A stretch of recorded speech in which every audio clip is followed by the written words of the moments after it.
Well, this week, 2 short hunts, and I get some really sweet finds.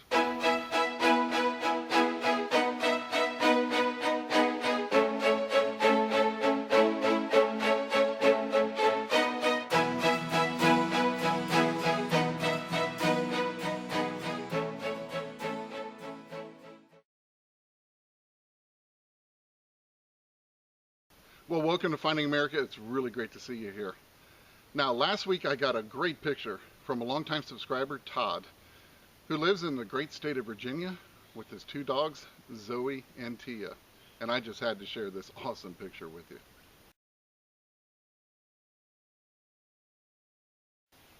Well, thank you so much for sending me that picture, Todd, of you and your dogs. And I really hope that shirt brings you a ton of luck out there in the field. Now, if you would like to send me a picture of yourself wearing your favorite Finding America apparel, or even using your Finding America drop cloth, you can send them to me at my email, findingamerica01@gmail.com, and I will fit them into a future Finding America video.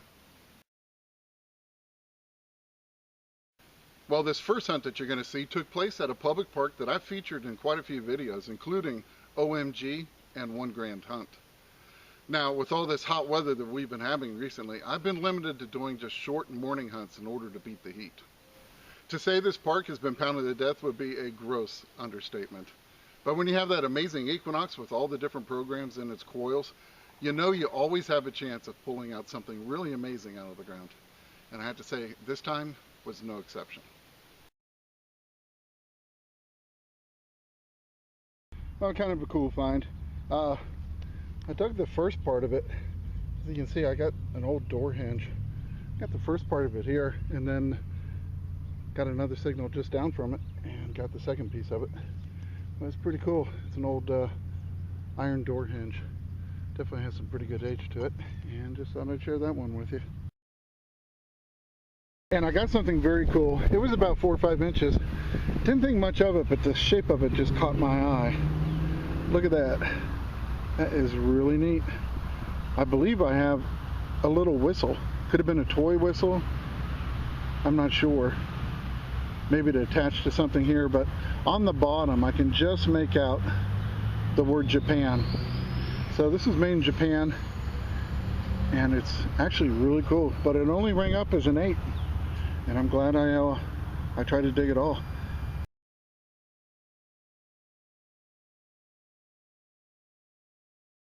Well, this next signal was giving me a 15, and dug down, really wasn't that deep, but it looks like I have an old table knife.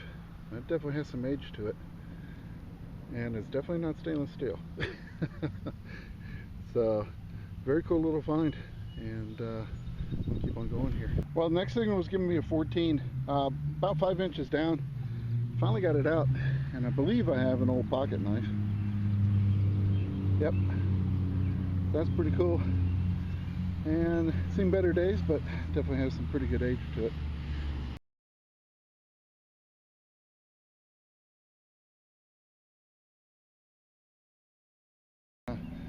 Just going real slow.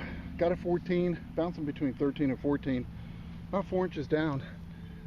It said it was over here, so I popped the sidewall out, and look what slid out into the hole. I can tell that's going to be a silver war nickel. I haven't even looked at it yet, but there's no doubt in my mind. Oh yeah, last year, 1945. It's in good shape too. Let's see. And looks like it's going to be Philadelphia mint mark. So I will definitely take that. Nice little piece of silver.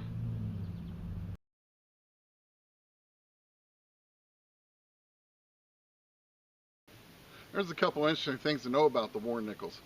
Those silver war nickels were made from 1942 until 1945, and they were mandated by Congress because nickel was in huge demand and desperately needed for the manufacture of armored plating during World War II.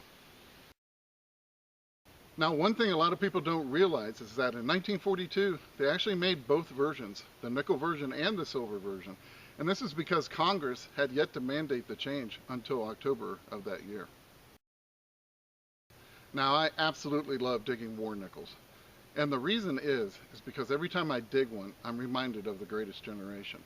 And I'm reminded of all the sacrifices that they made in order to defeat the Axis powers, to liberate millions of people all over the world, and to free those unfortunate souls that were imprisoned in the concentration camps.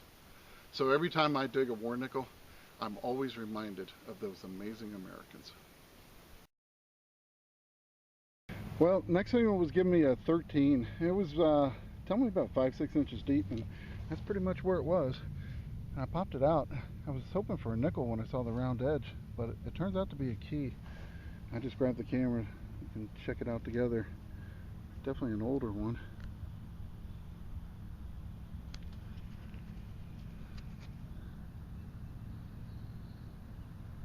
I think it says Basco. I think it's Briggs and Stratton. Pretty cool. Definitely older, 30s, 40s at least. So that's a nice little find.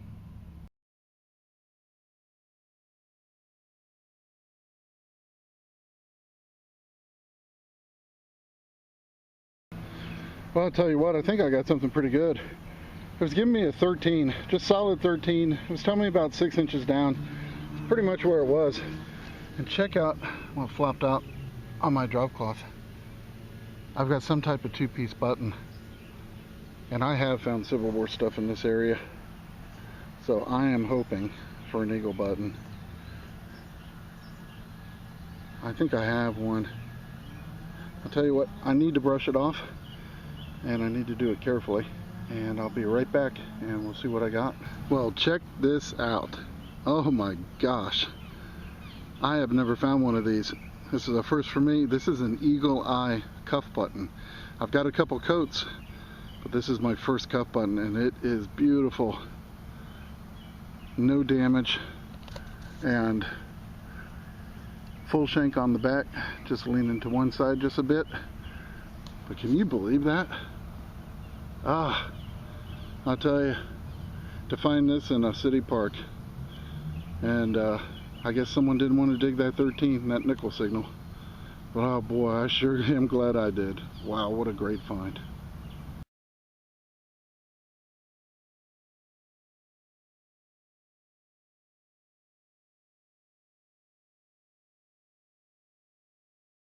I'll tell you, sometimes it's funny how detecting goes.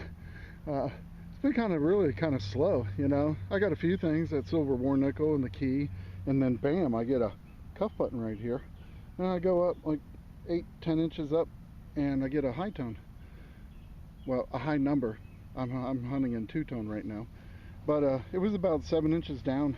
Now I did take a peek at the date, but I got a wheat penny, and this one's gonna be a 54. But just shows you, I mean, this park is pounded. There's hardly any high tones, but going slow with that, real slow, and listening hard, I was able to pick that out. And just so you know, I'm running field 2 with the two-tone. I've got sensitivity at 23, and it's really working. Got another good target.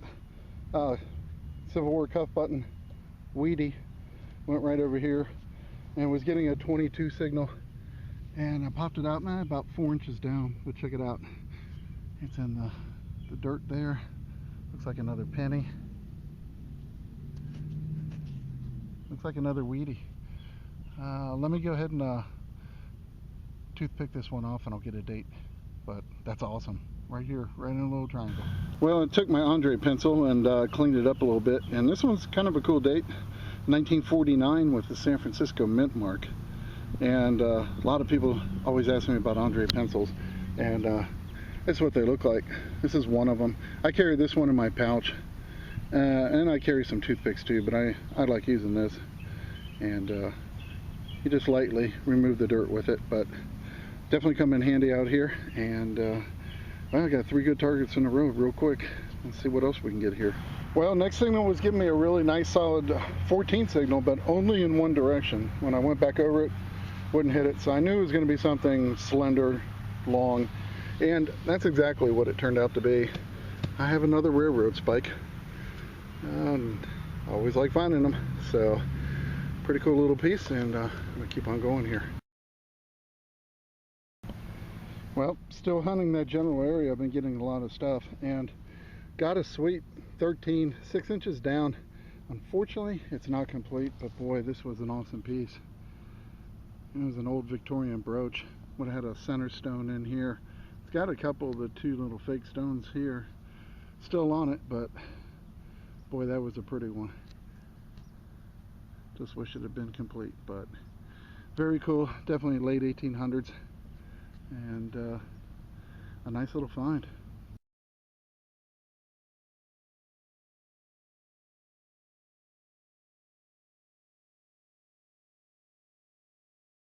Well, this next hunt was actually a very unexpected new permission that I got. I was actually heading to a completely different spot to go metal detect, and I was driving past a house that I'd always wanted to hunt, but I'd never been able to find anyone to ask. Now, this house was built in 1944. It's a big place, but it sat unoccupied for many, many years. But for the first time, someone was there. Well, I did a quick U-turn, got out and introduced myself. And luckily for me, it turned out the house had recently been sold in a court-ordered sale. And the person that was there was the new property owner. So after a nice conversation, I got full permission to detect the property. And well, let me just say that it turned out to be a golden opportunity for me. Well, I'm hunting this new permission and have to apologize right away. It is right up against the road, so it's a very busy street here. But as you can see, this sidewalk's seen better days. But that's okay. I got a nice high tone, pulled out a piece of garbage. It was still getting a signal, and I pulled this out. And I sure wasn't expecting this, because all I found was clad here for the first 15 minutes. But I have an Indian head penny. That is awesome. So that's a great sign. And let me get it cleaned up a little bit and see if I can get a date off of it. But awesome, awesome. Well, very cool. I broke into the 1800s right away. This is a little hard to read, but I think it's 1882 or 1883. But there you go, there's the backside. All right, I'm gonna keep on going, see what else is here.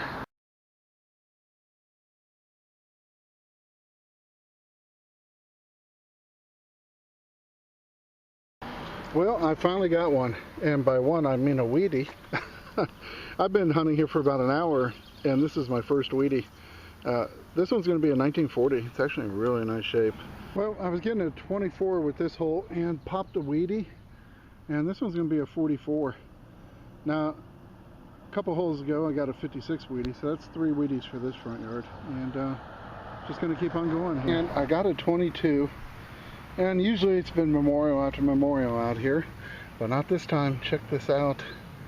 Looks like I got a VW bug. I think it's a Tootsie toy. Oh, it's an awesome one. Very cool. I'm going to get it brushed off here. It's got all 4 wheels and tires. Well, there she is. Very cool. That's an early bug. A little bit of damage on it, but overall pretty darn nice. So I'll clean it up more when I get home, but I'm going to stick this in the fragile box and see if I can find any more toys out here.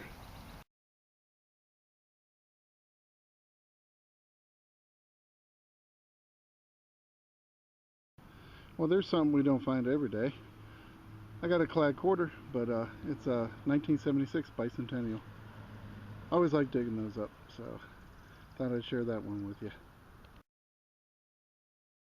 Well, next thing was giving me a 2122, about 6 inches down. Finally popped it out, and I've taken a look at it. I got a nice little early weedy here. This one's going to be a 1913. That's a date I don't normally find. So happy with that one. Well, next thing was giving me like a 24-25. Oh, the ground was hard over here. I had to chip away at it, but I finally got it out. And I thought, oh well, just a nut. But then I looked at it and I'm like, nope, that is an early Schrader Valstum retaining nut. And that's going to be for teens and 20s for the wood spoke wheels on the old cars.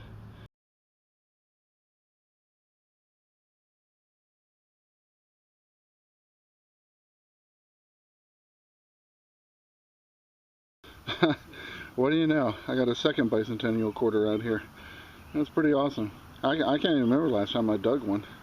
And so far I got 2 out of here. So, neat coin. I really like to find it. Well, I rechecked that hole that I just got the bicentennial quarter out of.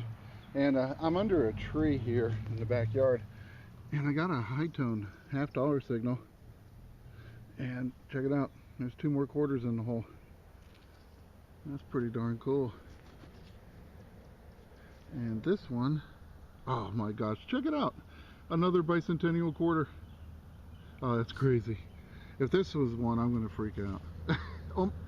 All right, I'm freaking out. Check it out, 3 bicentennial quarters, 1 hole.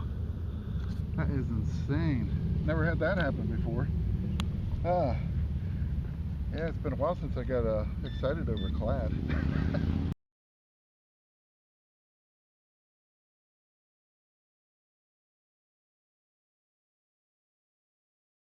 Well, I tell you what, it is so muggy and hot today. But I tell you, what I got in this hole helped me forget it for a little while. Check this out. I was going after a 12, hoping for a V-nickel or something. And look what popped out of the hole. A ring. Oh, and I'm just hoping it's a gold ring. Oh my gosh. It might be. It really might be. There's some, oh my gosh. Check it out. It's got some heft to it too. And I think it's gold. Ah, that is awesome. Let me clean out the inside of this and we'll find out for sure. But oh my gosh, what a great find. Well, there it is. I have to say, there are no markings on the inside, but I really believe this is gold. Very, very heavy. Just awesome piece. So, well, I'm going to have to do an acid test when I get home and see if it's gold, and if it is, what carat it is. But it sure looks it to me, and it's an awesome ring. Well, that ring passed with flying colors, coming in at 14 carats with the acid test, and it has a star sapphire in it. Now, it had a very impressive weight to it, and it turned out it weighed 11.7 grams, and at today's gold price, it has a $370 melt value. Now, that was a great hole.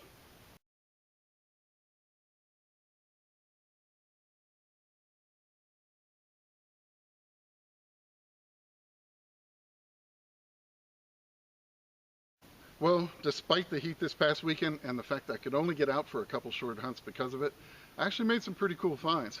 And I really hope you enjoyed this week's episode. Now, don't go anywhere just yet, because I have some very cool historical photos from our country's great past coming up in just a few seconds, and I don't think you want to miss these. And remember, it's history that makes a find a treasure, and I can't wait to see you back here next week on Finding America.